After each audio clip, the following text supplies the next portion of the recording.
গতকাল আমার এই চ্যানেলে সেনাবাহিনীর অস্থিরতা, বিশেষ করে চাকরিচ্যুত সাবেক সেনা সদস্যদের কর্মসূচি, তাদের মুখ্য সমন্বয়ক গ্রেফতার হওয়া এবং আইএসপিআরের বিবৃতি, এই বিষয়গুলো নিয়ে কথা বলেছিলাম। আমার আশঙ্কার কথা জানিয়েছিলাম।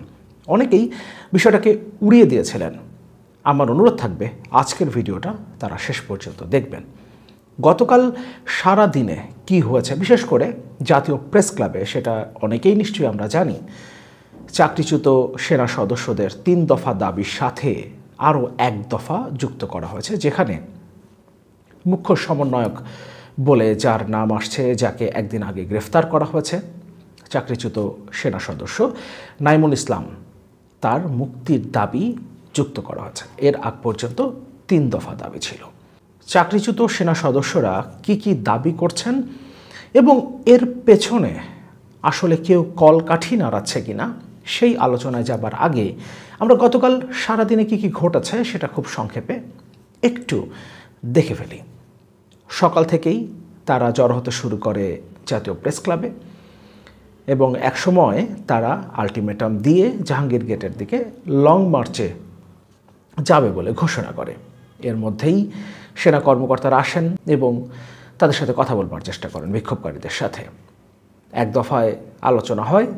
এরপরে তারা আশ্বস্ত করেন যে এই দাবিগুলো নিয়ে সেনা সদরে আলোচনা হবে এবং তারা চেষ্টা করবেন যেন এই দাবিগুলো মেনে নেওয়া হয়। কিন্তু এরপরে তারা যখন প্রেস ক্লাব থেকে চলে যাচ্ছিলেন, তখন তাদের গাড়ির সামনে বেশ কয়েকজন চাকরিচ্যুত সেনা সদস্য শুয়ে পড়েন এবং সেনা কর্মকর্তারা যারা এসেছিলেন সেনা সদর থেকে, তারা আর ফিরে যেতে পারেননি। এরপর সময় গড়াতে থাকে। বিকেলের দিকে আরও বেশ কয়েকজন অফিসার সেখানে আসেন এবং তাদের মধ্যে একজনকে আমরা কথা বলতে দেখেছি। অনেকেই নিশ্চয়ই আমরা তার বক্তব্যও শুনেছি। সেনা সদস্য যারা বিক্ষোভ করছিলেন তাদের উদ্দেশ্যে তিনি কথা বলছিলেন এবং তিনি বলছিলেন, আমি ইউনিফর্ম পরে এসেছি, আমি কাপুরুষ নই, ফলে আমার কথা আপনারা বিশ্বাস করেন, আপনাদের দাবি মেনে নেওয়া হবে বা আপনাদের দাবি নিয়ে আলোচনা অন্তত হবে এবং যতটুকু পর্যন্ত মেনে নেওয়া সম্ভব সেটা প্রক্রিয়ার মধ্য দিয়ে মেনে নেওয়া হবে। সে কথাগুলো তিনি বলছিলেন। আমরা একটু সেই ভিডিওটা দেখে নিই। এই এরিয়াটা থাকবা, তোমাদেরকে সাথে কথা না বলে কোনো গাড়ি যাবে না। আমি ইউনিফর্ম পরে আসছি, আমি কাপুরুষ না। বলি শোনো, না না এগুলো বলে না, এই ফৌজ এভাবে কথা বলে না, সব ভুলে যাবে না। এরপর বিক্ষোভকারীদের সাথে আরও ১ দফায় আলোচনা হয়, কিন্তু সেই আলোচনাও ফলপ্রসূ হয়নি। কারণ ভেতর থেকে যখন তারা বেরিয়ে আসেন, তখন তারা আবারও আগের মতো জানান যে একটা প্রক্রিয়ার মধ্য দিয়ে নিশ্চয়ই যেতে হবে এবং এটা খুব স্বাভাবিক ব্যাপার যে দাবিগুলো তারা করেছেন সেই দাবিগুলো হঠাৎ করে ঘোষণা দিয়ে মেনে নেবার মতো দাবি নয়, ফলে একটা প্রক্রিয়ার মধ্য দিয়ে তাদেরকে যেতে হবে। সে কথাগুলো যখন তারা বলছিলেন, তখন যারা বিক্ষোভকারী সেনা সদস্য চাকরিচ্যুত তারা তখনও সেটা মেনে নেননি। সন্ধ্যা ৭টার পর সেনা অফিসাররা যারা সেনা সদর থেকে এসছিলেন কথা বলবার জন্য, তারা বেরিয়ে যাবার চেষ্টা করেন। তখনও আরেক দফায় হট্টগোল হয়।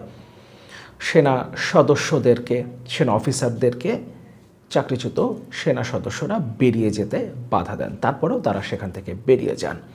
তার মানে এখন পর্যন্ত এর কোনো ফলপ্রসূ সুরাহা হয়নি। অনেকগুলো প্রশ্ন তৈরি হয়।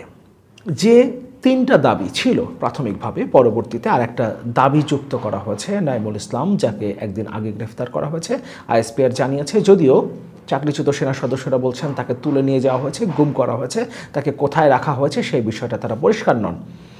তার মুক্তি তারা চাইছেন, এটা 4র্থ দাবি। অন্য যে 3টা দাবি ছিল, চাকরিচ্যুতির সময় থেকে এখন পর্যন্ত সম্পূর্ণ বেতন ভাতা ও অন্যান্য সুযোগ সুবিধা এবং চাকরি পুনর্বহাল।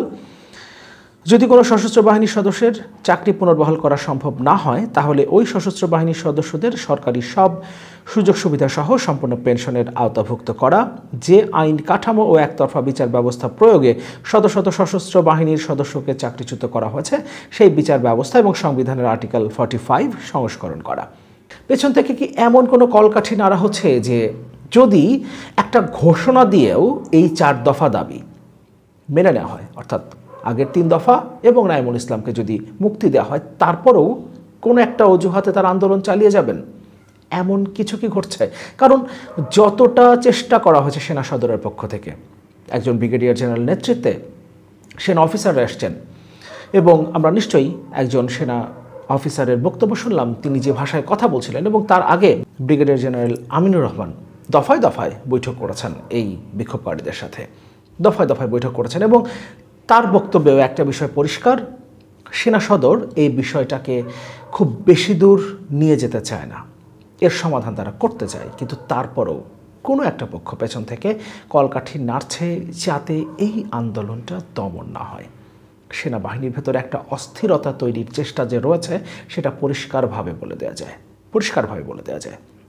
এবং যাকে গ্রেফতার করা হয়েছে তিনি যে এই আন্দোলনের মাস্টার মাইন্ড, সেই বিষয়টা পরিষ্কার হয়েছে যখন এই বিক্ষোভকারীরা তাদের 3 দফা দাবির সাথে 4র্থ দফা হিসেবে মুখ্য সমন্বয়ক বলছেন, তারা মুখ্য সমন্বয়ক নাঈমুল ইসলামের মুক্তির দাবি করেছেন।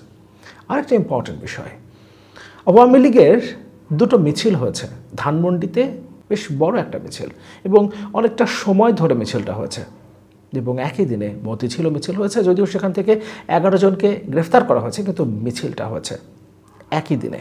আমাদেরকে খেয়াল করতে হবে, আওয়ামী লীগের কর্মকাণ্ড নিষিদ্ধ করার পর সম্ভবত প্রথমবারের তারা এভাবে ঢাকার রাজপথে নামলো এবং একই দিনে 2টো মিছিল তারা করেছে। ধানমন্ডির মিছিলটা বেশ গোছানো, বেশ বড়। ফলে সব কিছু মিলিয়ে এখানে পেছন থেকে কিছু একটা যে হচ্ছে এটা বলে দেওয়া যায়। চাকরিচ্যুত সেনা সদস্যরা তারা যে শুধুমাত্র তাদের এই দাবি দেওয়ার জন্যই রাজপথে আসেননি, শুধুমাত্র এই দাবি দেওয়া আদায়ের জন্যই গতকাল সারা দিনের নাটক মঞ্চস্থ হয়নি, সেটা পরিষ্কারভাবে বলে দেওয়া যায়। তার মানে পেছনে কিছু একটা আছে। এখন এই কিছু একটা কি সেটা খুঁজে বের করাই রাষ্ট্রের দায়িত্ব এবং অবশ্যই যেহেতু বিষয়টা সেনাবাহিনীকে নিয়ে, ফলে সেনাবাহিনী সেটা নিশ্চয়ই খুঁজে বের করবে এবং তখন আমরা জানতে পারবো এর পেছন থেকে কলকাঠি আসলে কারা নাড়ছে। কিন্তু বিষয়টাকে একদম উড়িয়ে দেবার মতো নয়, কিছু একটা খেলা তো চলছেই। নাঈমুলের বিষয় যেহেতু এটা আইনগত একটা পরিস্থিতির মধ্যে পড়ে গেছে, আমি এখনই কোনো কথা দিতে পারবো না, আপনাদেরকে কংক্রিট কোনো তথ্য দিতে পারবো না। আমি এটুকু বলতে পারবো যে তার বিষয়ে যারা রিলেটেড, আমাদের সিনিয়র লিডারশিপ এবং আমাদের যেই ব্রাঞ্চগুলো রিলেটেড, তাদের সাথে কথা বলে যত তাড়াতাড়ি তার ব্যাপারে ভালো একটা ডিসপোজাল পাওয়া যায় সেটা আমরা অবশ্যই চেষ্টা করব। আমরা এখান থেকে গেলে আমি গাড়িতে বসে ফোন দিয়ে যোগাযোগটা শুরু করব। আপনারা যদি অনুমতি দেন তাহলে আমরা যাইতে পারি, গাড়িতে বসে কথাগুলি বলতে পারি। এখানেও দাঁড়ায়ও যদি ফোনে কথা বলা শুরু করি কোনো কথা শুনতে পাবে না। সুতরাং আপনাদের প্রতি অনুরোধ, শৃঙ্খলা বজায় রাখেন আর আরেকটু ধৈর্য ধরেন, আশা করি আস্তে আস্তে পজিটিভ রেজাল্ট পাবেন।